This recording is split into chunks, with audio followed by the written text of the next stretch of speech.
लेकिन कभी कभी जो खरपतवारों के प्रकार या उनके संख्या पर निर्भर होता है, ये हानि बहुत अधिक होती है। खासकर देखो जहाँ मुंडूसी या गुल्ली डंडा है, खासकर उन खेतों में जहाँ इसमें रेजिस्टेंस या प्रतिरोधकता आ गई है, वहाँ एक आप दिखाएगा कि जो समस्या है बहुत अधिक है और जो हानि है बहुत अधिक हो जाती है। अगर आप गेहूं में देखो, वैसे तो संकरी चौड़ी पत्ती दोनों तरह के खरपतवार हैं। अगर संकरी पत्ती में देखो, मंडूसी के अलावा हमारे पास जंगली जई है या लोमड़ घास है या पोवा घास है।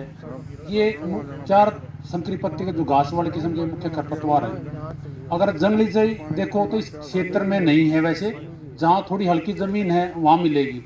यहाँ मुख्य समस्या हमारे पास जो है गुल्ली डंडा कणकी है। लेकिन कुछ खेतों में जहाँ थोड़ी नमी है या तप्पड़ में बीज रहे हैं, वहाँ एक लोमड़ घास है, उसकी भी समस्या बढ़ रही है। और उसमें भी थोड़ा सा जो रेजिस्टेंस वाली प्रतिरोधकता है वो समस्या आ रही है। तो उसके बारे में हम थोड़ा सा देखेंगे किस तरह हम इनका नियंत्रण करें। इसके अलावा बचती है हमारे पास एक और जो संकरी पत्ती की है वो पोवा घास, तो खासकर मटर या आलू के बाद जो देर से बीजते हैं वहाँ एक समस्या आती है। इसके निदान के लिए जैसे आइसोप्रोडन पहले जो रिकमेंड करते हैं वो प्रभावी है, या पेंडीमेथिलिन जो स्टोम्प है।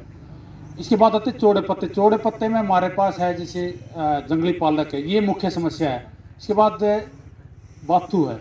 ये दोनों खरपतवार बढ़ती जा रही है क्योंकि इनमें भी जो रेजिस्टेंस है, प्रतिरोधकता है, खासकर जो मेट सल्फ्यूरन जो अलगिरिब हम पहले प्रयोग करते वो रेजिस्टेंस आ गया।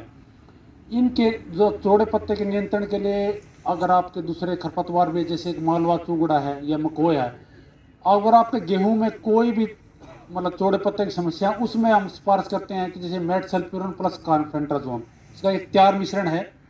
इसको अगर आप प्रयोग करोगे तो लगभग लगभग चौड़े पत्ते की कोई समस्या नहीं रहती। अगर आपका बाजार में तैयार मिश्रण नहीं मिलता है तो आप अलग से खरीद के दोनों खरपतवार नाशियों को मिला सकते हो। एलग्रिप है 8 ग्राम प्रति एकड़, या कार्फेंट्राजोन जो एफिनिटी है 20 ग्राम, अगर दोनों को मिला लोगे तो गेहूं में चौड़े पत्ते की कोई समस्या नहीं रहती, सभी का आपका नियंत्रण मिल जाता है। इसके बाद जो 2,4-D है, 2,4-D भी दोबारा किसान भाई के प्रयोग करने लगे क्योंकि जहाँ रेजिस्टेंस मतलब पालक में या इसमें बाथू में आ रहा है तो वहाँ भी 2,4-D प्रभावी है। और दूसरा कंडाई है उसके लिए भी प्रभावी है। 2,4-D में भी आप कार्बेंडाजोन मिला सकते हो। तो ये तो आपकी चौड़े पत्ते वाली, चौड़े पत्ते की कोई भी गेहूं समस्या उसका नियंत्रण कर सकते हो।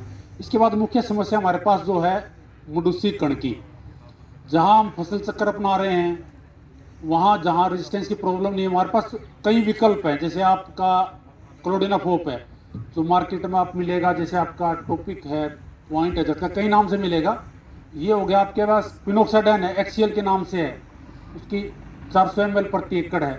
या सल्फा सल्फ्यूरोन है, वो भी कई नाम से, जैसे आपका लीडर है, टाटा फतेह है, कई नाम से मिलेगा आपका 13.5 ग्राम।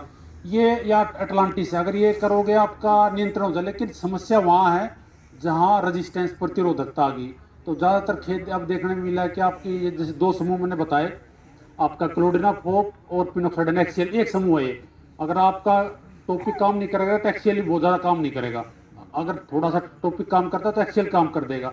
दूसरा समूह आपका लीडर वाला या अटलांटिस वाला है, वो आपने देखना कि आपने पिछले साल कौन सा आपने शाकनाशी प्रयोग किया है, उनको आपने अदल बदल कर लगाना है इन समूह को।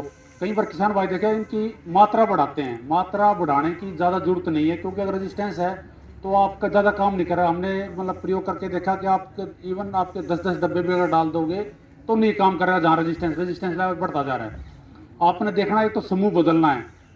आपका अगर एक्सीएल या टॉपिक वाला समूह है ये काम कर रहा है तो ठीक है, नहीं कर रहा तो आप दूसरा समूह डाल दो। दोनों में रेजिस्टेंस है, वो मुख्य एक हमारे पास जो चैलेंज है।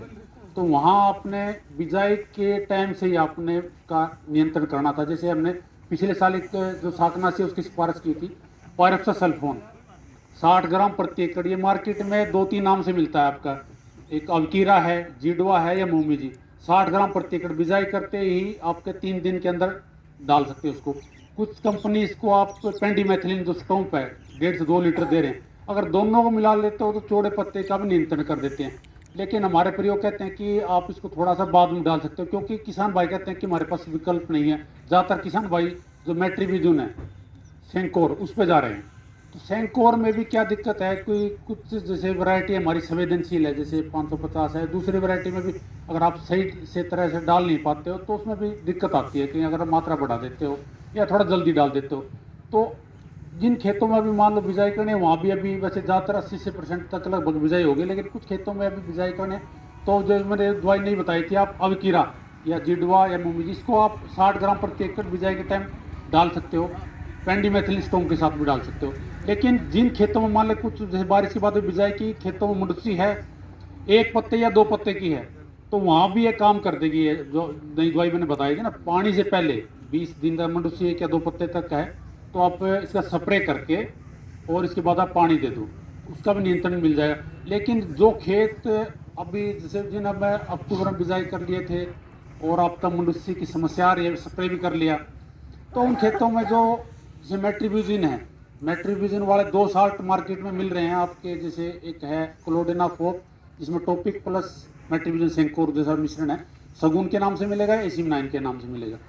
तो ये आपके जहाँ रेजिस्टेंस है, तो वहाँ यही आपके पास जो शाकनाशी यही विकल्प उपलब्ध है आपके पास।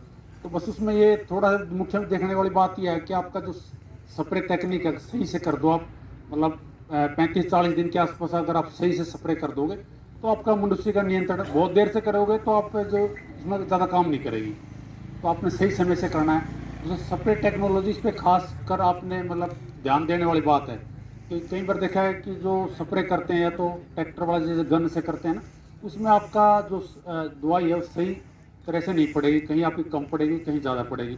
जहाँ कम पड़ेगी वहाँ आपका नियंत्रण सही नहीं होगा, जहाँ ज़्यादा पड़ेगी तो आपका फसल पर प्रभाव पड़ेगा। अब तो जैसे स्प्रेयर हैं जो पतले टायर वाले ट्रैक्टर से स्प्रे कर रहे हैं, बड़े अच्छे स्प्रेयर आ रहे हैं, उनका आप प्रयोग कर सकते हो। आप देखा जैसे यहाँ विकास जी बैठे हैं, इन्होंने लगभग अपने सभी खेतों में आप जो सेल्फ प्रोपेल्ड स्प्रेयर है कुछ कंपनी वाले प्रोवाइड कर आ रहे हैं, दवाई के साथ भी दे रहे हैं, तो 100, 125, 150 रुपये ले रहे हो, तो उससे आप बढ़िया तरह से नियंत्रण कर सकते हो। लेकिन दूसरा है कि और देखा गया कि नोजल एक सबसे महत्वपूर्ण है, कि जैसे आप अगर नया पंप लेके आते हो तो उसमें नोजल आपको जो मिलेगा तो होलोकोन नोजल मिलता है। जहाँ भी शाकनाशी या खरपतवारनाशी का प्रयोग करना है आपने, वहाँ फ्लैट फैन नोजल का प्रयोग करना है।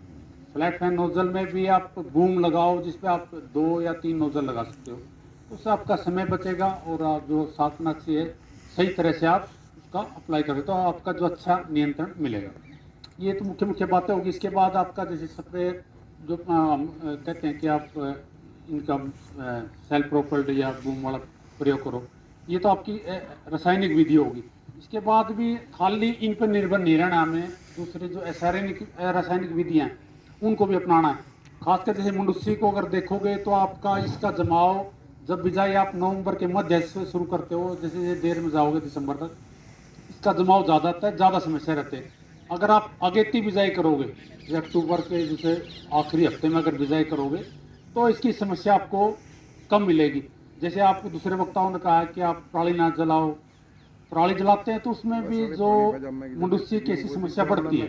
खासकर जो दवाई नहीं आ रही है आपकी, जैसे पायरक्सल्फोन उन्होंने बताया था ये, या पेंडीमेथिलिन जो स्टोम्प है, जहाँ भी पराल जलाओगे वो काम नहीं करे। कई किसान भाई आए कि हमने मतलब इतनी महंगी दवाई ली थी लेकिन काम नहीं करा, तो कई बार पूछते हैं कि आपने पराल जलाई, तो कहते हैं हाँ पराल जलाई। पराल जलाओगे तो वहाँ ये काम नहीं करेगी। पराल तो आपने सतह पर रखनी है। अगर पराल जमीन पर रखते हो, तप्पड़ में बिजाई करते हो, तो वहाँ इसका प्रभाव ज़्यादा ले सकते हो आप। जैसे जिन खेतों में मान लो आपने धान काट दिया, धान थोड़ा हम कहते हैं थोड़ा अगर कंबाइन से थोड़ा ऊपर से काटो, जितना ऊपर से काट सकते हो, तो उस समय भी मान लो अगर मॉइस्चर पानी दे दिया आपने या नमी है ऑलरेडी, खरपतवार आ गए, तो उसमें भी जैसे विकास जी कह रहे थे जैसे प्रयोग कर रहे हैं कि ग्लाइफोसेट जो राउंड अप है, उसमें भी आपके पेंडीमेथिलिन स्टोम मिला के स्प्रे कर लो आप, या पायरक्सल्फोन है, ये भी आप उस टाइम प्रयोग कर सकते हो। इसके बाद जब भी आप तप्पड़ में भिजोगे, जो आपकी प्राण है वो एपिसीडर आपकी जो फ्लेल है तोड़ेगी उसको आप, और जो सरफेस पे एक मल्च बना देगी आपका, तो उसमें जो बाद में खरपतवार है बहुत कम आएंगे। इसके बाद जो खरपतवार थोड़े बहुत आते हैं उसके हिसाब से आप उसका बाद में नियंत्रण करते हो। तो इसलिए प्राण ना जला के हम, दूसरे फायदे तो प्राण के ना जलाने के हैं ही आपके, जैसे आपके पोषक तत्व हैं उसमें, भूमि की उपजाऊ शक्ति बढ़ेगी आपके, साथ में जैसे नमी बनी रहेगी, तो खरपतवार नियंत्रण में भी बहुत सहायक हैं।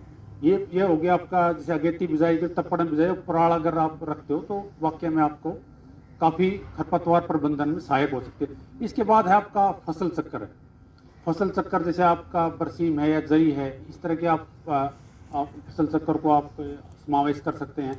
अगर धान गेहूँ ले रहे, धान गेहूँ में भी अगर बीच में आप कुछ छोटे हुए देखिए, जैसे आलू है या मटर है, अगर ये भी लगा लेते हो तो इसमें भी आपका जो गेहूं में जो समस्या है उसकी समस्या कम हो जाएगी।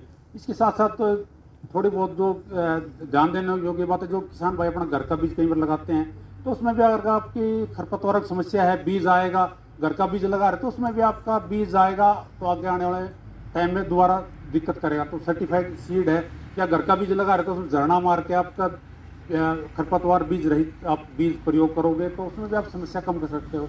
जब खाद अगर लगा रहे हो तो अच्छी तरह गली सड़ी गोबरी खाद है उसका प्रयोग करो। तो आप ये मोटी मोटी बातें अगर इनका ध्यान में रखोगे आप तो जो खरपतवार प्रबंधन है अच्छी तरह आप कर सकते हो। धन्यवाद।